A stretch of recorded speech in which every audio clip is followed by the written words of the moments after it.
tell you what. Oh, I will tell you what. It's one of those mornings where it's freezing. It's like 1 or 2 degrees. Doesn't really make sense, does it? That means it's not quite freezing, but you know what I mean. It's cold out.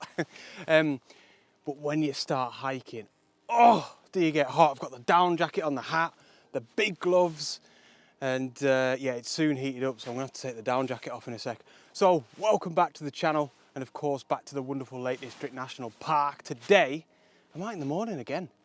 I don't know what's going on. I was so inspired by that cloud inversion there the other day for me, that I've come out today, I suppose in a way, to try and catch another one. There's a potential for one today. And as I'm looking over Windermere, over to the east, it's looking probable.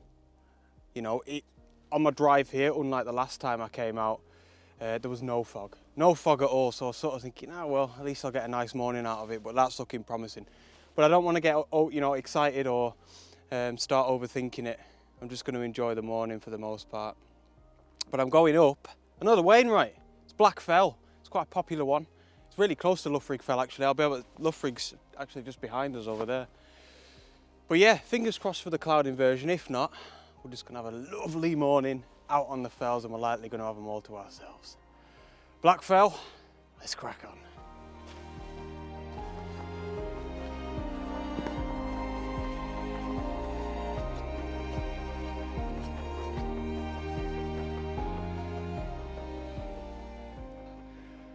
So I've made a little bit of progress. I'm not quite at Black Fell just yet, and I'll tell you why in a second. I don't know if I'm comparing this morning to the other morning on Loughrig Fell, where we had a beautiful cloud inversion, incredible sunrise, everything was just perfect. I must admit, feeling a little bit uninspired. It's beautiful to be up here. We have got really nice views back towards the Langdale Valley, Lingmore Fell, even back up towards like Helm Crag and Fairfield over in this direction, just there, and Elterwater down here. But yeah, I don't know if I'm just comparing it too much to the other day, which I think, definitely for me at least, I think it's just really bad. You should never do that, you know, each day is special in its own right, and you've just got to try and figure out what it offers, you know, what's the best that it offers. But yeah, there's certainly no cloud inversion. There's a lot of, I suppose, patches of mist lingering in some of the trees, but that's about it. It's about 10 minutes till sunrise. It certainly doesn't look like we're going to get any light. But anyway, Black Fell is a little bit further up in that direction. I've come here because I've been up Black Fell before, and I know, I guess from the topography of the way the fells are here, if I get up to Black Fell straight away, I ain't going to get this view down towards the River Braithey and Elterwater and stuff, which would be a bit of a shame. So I did want to come here first and see if I could get an image down in this direction, which I'm probably still going to try and do. I don't know. But I'm going to, at the very least, have a little bit of a scout, see if I can get something here before I go up to Black Fell. But yeah, sky's a bit flat. Oh, I don't know how to feel about it. We'll see, we'll see. Hopefully I can get the camera out for something at least. Oh, goodness.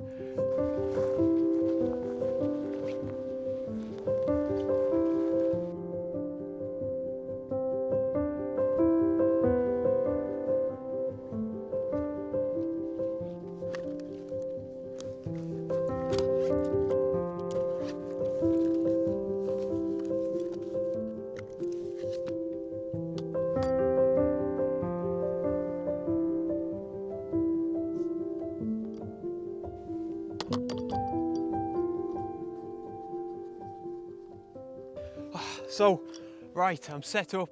There we go. We are all right. Feeling a little bit better, to be honest. It's not quite as flat as it was before. I feel like we've started to get just a little bit more detail in the sky. I've also found this, what I feel like is a pretty cool subject. It feels quite sinister. This tree amongst all these jaggedy rocks. And all I'm doing with this composition is placing him at the bottom right hand side of the frame, and then on the left hand side we've got Weatherlam off there in the distance, also quite sinister and probably mysterious feeling. He's got a little bit of low cloud lingering on top of him. I feel like the two subjects marry together quite well. So I'm using a little bit of visual weight, and I was just thinking then, I never plug my ebooks on this channel. If you would like a little bit of help with composition in landscape photography, I'd recommend my ebook. I'll put a link to it in the video description below. I've had some wonderful feedback from it. Just trying to think how much it is. It's only like a tenner or something like that. It helps to support the channel as well. But yeah, I do talk about visual weight in that as well. And that's exactly what I'm doing here. Proper simple. This is probably the most simple yet effective compositional technique that I use. Probably this and like the rule of thirds. Well easy. Speak about them both in the ebook. ISO 64 f11, and it's a 1 second exposure. So I suppose it probably is still quite flat. We certainly haven't got much light. And focus on the tree. That's simple. Not too bad.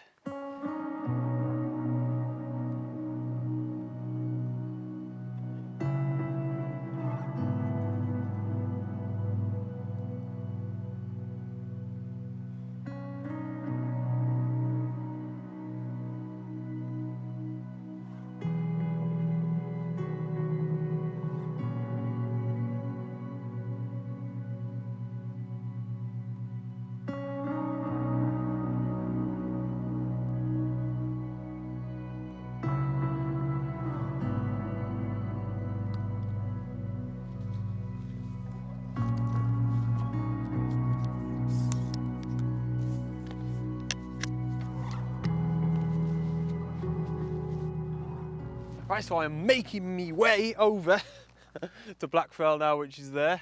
There's a really nice style actually. I remember when I was last up there, it's more like a ladder, very photogenic. I think it's probably a little bit of a classic photograph. I don't know for sure. If not, it's the obvious shot. But I think I'd probably get that when I'm up there, to be honest. That'll be a nice little memory, and it's pretty much right on the summit, but we'll see. I was just thinking then about the sort of disappointment, I suppose, that I was feeling earlier on, in contrast to the other day when I was up Loughriggfell, which is over in the background there, where it was incredible. It was nothing but inspiring, you know, it was far from disappointing. But I was thinking about this in a really positive way, you know. I think it's this uncertainty of the conditions of nature, of what we're going to be gifted on any given photo shoot. The uncertainty that surrounds it for me is actually really positive because it keeps it so exciting. You know, it's never guaranteed. The forecast this morning was pretty much the same as the forecast the other week there when I was on Loughrig. And they're completely different. You know, the weather forecast can only take you so far. But yeah, I just thought I'd say that. You know, you do have to put in a lot of effort and eventually you get rewarded, I suppose. And that effort, for the most part, only really comes down to being willing to go out, being willing to put yourself into places. I say this all the time, but it's just so true. And, you know, I'm only speaking from my own experience. These sorts of mornings are incredibly common, unfortunately, I suppose you could say, but it makes the amazing ones all the more better when they come around, you know, because you know you've worked hard for it. But yeah, I just thought I'd sprinkle that one in there, you know. It is a positive that you don't really know what you're going to get, or else we'd all just get sick of it, wouldn't we? Would we? If we just got amazing conditions every time we went out, guaranteed. Do you think that would be class or not? Let me know in the comments. Surely it'd just get rubbish, wouldn't it? You'd be onto something else, surely. It's the chase. That's what it is, the chase. That we all love. Oh, that's not a bad little scene. I love these, I'm babbling a little bit, sorry guys. I love when you get these little, I always call them puddles because they're not tarns, are they? Little ponds maybe. And they just obviously reflect the light, the ambient light that you get, and I really like that when you're up high a little bit. No, there's no shot there. I'll meet you at the top.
So I'm stopping once again, guys, at another one of these little puddles. This one is class because we've got this like thin layer of ice and it's just concealing all these reeds and air bubbles underneath, and yeah, really, really different. It makes me think of, like, I suppose a little bit of a Thomas Heaton sort of photograph, you know, whereby we're making sure we think about the intimate landscape around our feet, and it's, you know, it's not all just about the wider vistas, although I probably don't really make that very clear on this channel.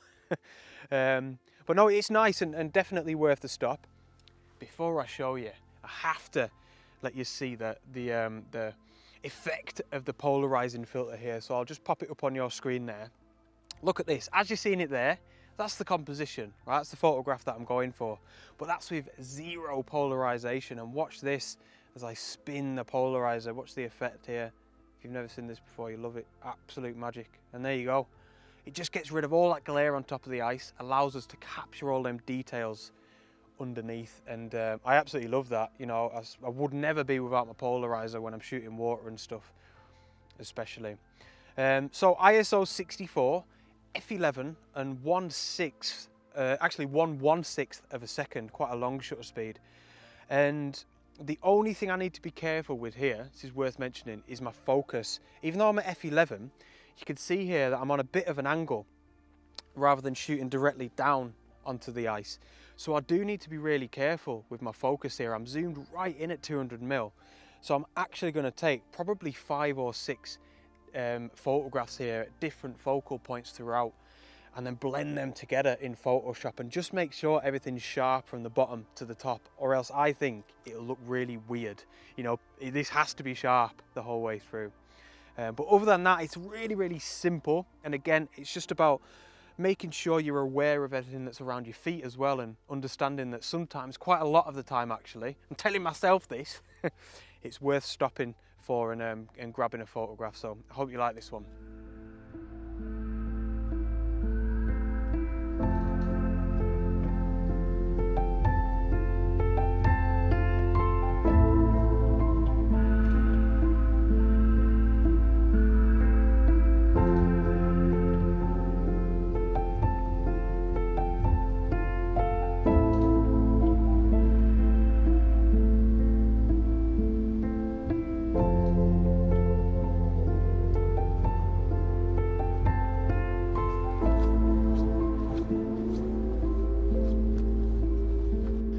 Yes, we are up. Look at this. There's the, I keep saying style, man, cairn. Black crag, black fell, also known as black crag, just so I don't look like a wally here.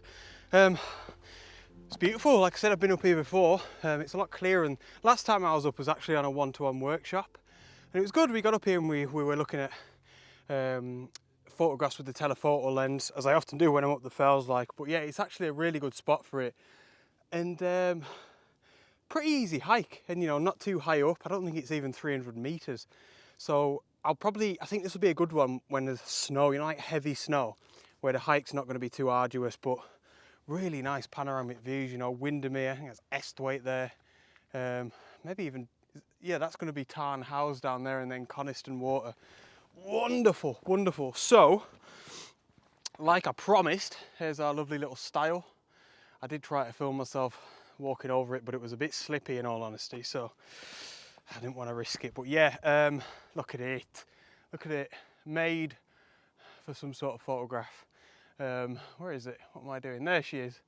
Look at that, it's made for a photograph. So even though it's quite obvious, you know, to an extent, we know we're going to get style in the foreground and mountains in the background, I still do obviously want to think about my composition. It's really craggy up here. I wish I called it black crag from the start now, because yeah, it is really craggy. Very, it's the first time I've come up this fell from the route that I have done today, and a really, really nice fell, to be honest. A lot of variety in terms of foreground. Like I said, very craggy, but also loads of lone trees, loads of the little puddly tarn things, ponds, whatever you want to call them. You probably saw me take a photograph with one of them in the foreground. But yeah, really, really nice fell. Definitely deserves its Wainwright status. Right, let's try and get a photograph from the top, because that'll be a nice way to seal off the morning.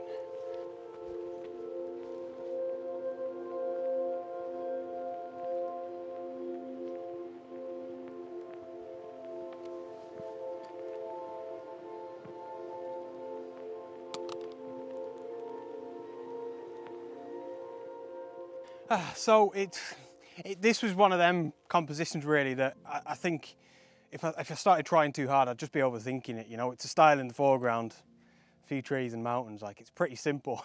The only thing I've wanted to do really is I've tried to show you here. I didn't want to be straight on with the style because I wanted to see those I want to see the X shape at the top, if that makes any sense. Whereas if you're straight on, it'd just be two lines like that. So I think that helps a lot. In a way, it sort of gives a little bit more depth to the foreground. And other than that, I've just wanted to make sure that the tops are in between these trees. So I guess it's probably a little bit pedantic with regards to the foreground section of the composition. But I feel like it's a good trait to have as a landscape photographer, isn't it? To be pedantic about your composition. In a way, that's kind of the whole point, you know, this phase here, where you're not just snapping a shot of the style. You are thinking about it a little bit more.